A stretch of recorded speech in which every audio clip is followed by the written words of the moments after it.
nostra terra, quel tempo si chiamava Italia, e uscì sconfitta dalla guerra. Hanno scambiato le nostre radici con un futuro di scarpe strette, e mi ricordo faceva freddo l'inverno del 47, e per le strade un canto di morte come di 1000 martelli impazziti, le nostre vite impallate alla meglio, i nostri cuori ammutoriti. Siamo saliti sulla nave bianca come l'inizio di un'avventura, con una goccia di speranza dicevi non aver paura.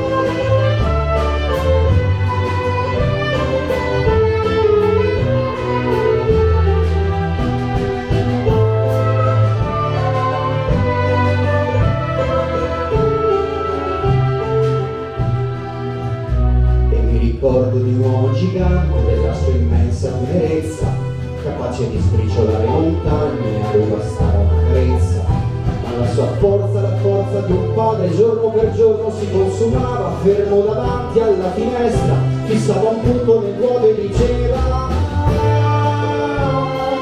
come si fa a morire di malinconia per una terra che non è più mia?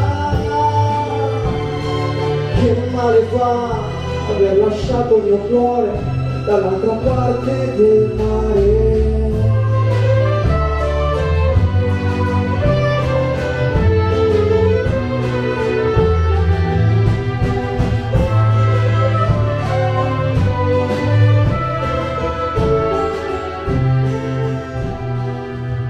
Sono venuto a cercare mio padre in una specie di cimitero, tra masserizie abbandonate e 1000 facce in bianco e nero, tracce di gente spazzata via da un uragano del destino.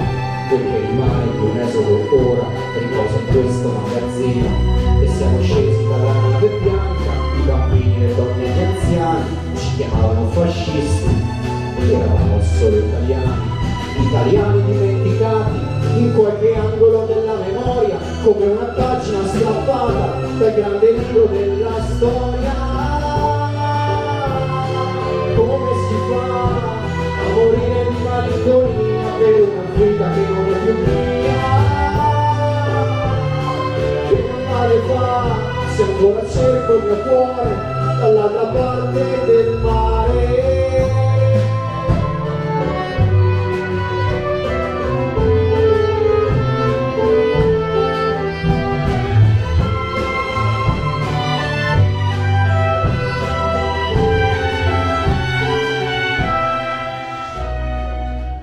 Quando domani in viaggio arriverai sul mio paese, carezzami, ti prego, il campanile, la chiesa, la mia casetta.